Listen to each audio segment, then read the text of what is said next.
Signal flow begins when you press a note or move a controller. For simplicity, I'll follow the journey of a single note on event.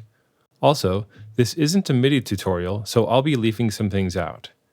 The note you pressed contains pitch and velocity information. It also contains a channel assignment, but I'm disregarding that since the channel will be reassigned in Logic. If you're using a MIDI interface, the event flows from the MIDI out port on your controller to the MIDI in port on your interface via a MIDI cable. I'm going to simplify this again and assume your controller is connected to your computer directly via USB. Logic then receives the event on whatever external MIDI track you have selected, which is where the channel gets determined. The event is then sent to the matching channel in the environment multi-instrument. Next, it is sent to the port router, so VEPro will later know which port Logic wants this event to use. The event now arrives at your VEPro plugin track, which is a software instrument track. Even though you may not be using all the components of the software instrument track, I'm going to go through its complete signal flow because understanding this will help you understand the signal flow of other types of tracks not only in Logic but in any DAW. The event gets transformed by any MIDI effects first, and then gets sent to the software instrument plugin. In our case, this plugin will tell VEPro which instance to send the event to. Any audio the software instrument plugin generates is sent to the audio effects.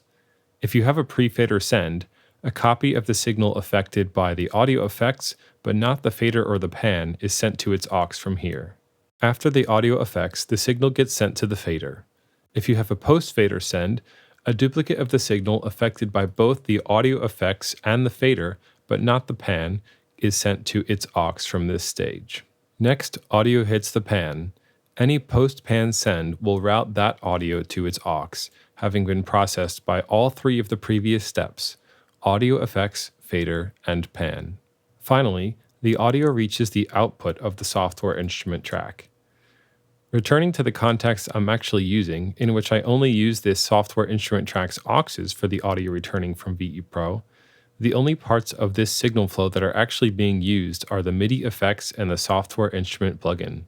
The VEPro plugin sends the note on event to its respective instance in your VEPro server template. VEPro uses the port number assigned in Logic's environment to choose the correct MIDI instrument to send the event to. I'm using Kontakt.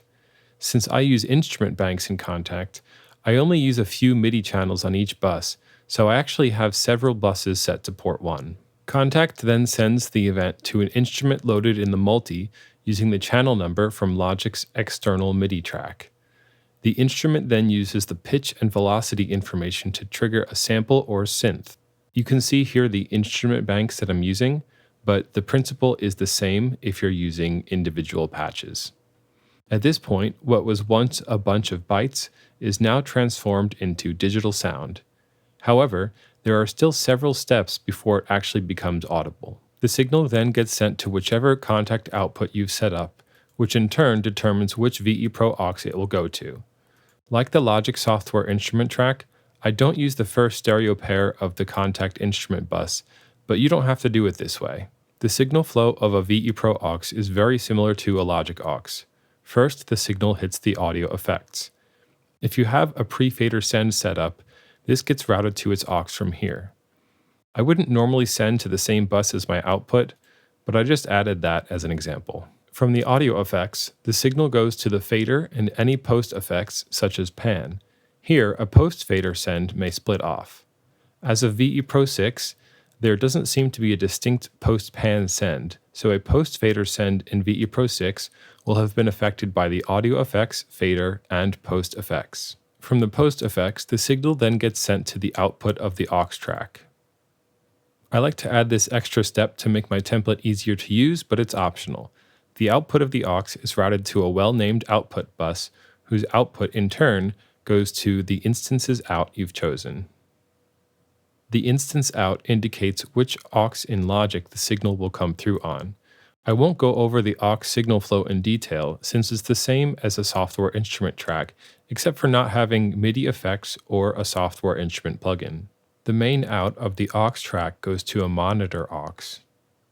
A post-pan send from the aux goes to a reverb aux, which has a reverb plugin on it with 100% of the wet signal. The reason for each aux having its own reverb is because if you sent all auxes to the same reverb, when you print stems, in addition to hearing the dry signal of the aux you're stemming, you'd also hear the wet signal of all the other auxes in each stem. The main outs of both the monitor aux and the reverb aux go to a stem printing audio track. Note that if you set the input for this audio track first, before you set the outs of the reverb and monitor aux, then the signal can flow directly. Otherwise, Logic will automatically create an extra bus for you, which you don't actually need. The monitor and reverb auxes both have post-fader sends that go to a mix aux at unity gain. A pre-fader send comes from the mix aux to the mix print audio track. The main outs of the mix aux, mix print audio track, and stem printing tracks all go to Logic's output, which in my case is stereo out. Logic sends this audio from your computer to your audio interface. The interface converts the digital audio signal to analog. You may have separate devices dedicated to audio-digital conversion and monitor control, but for the sake of this signal flow explanation, I'm going to use one device. Based on the outputs you have available on your interface and the outputs that were set in Logic, the audio gets sent to your monitors and/or headphones where you can finally hear it. For more signal flow practice, open up a simple stock Logic synth like ESE and create your own signal flow diagram. Understanding how and where the signal travels will help you make more informed decisions about what parameters to tweak, why they do what they do, and how you can insert things in the chain to achieve the effect you want. Included with this video's PDF guide will be an image of the signal flow diagram I made in Logic's environment that has also been tracking along with this tutorial.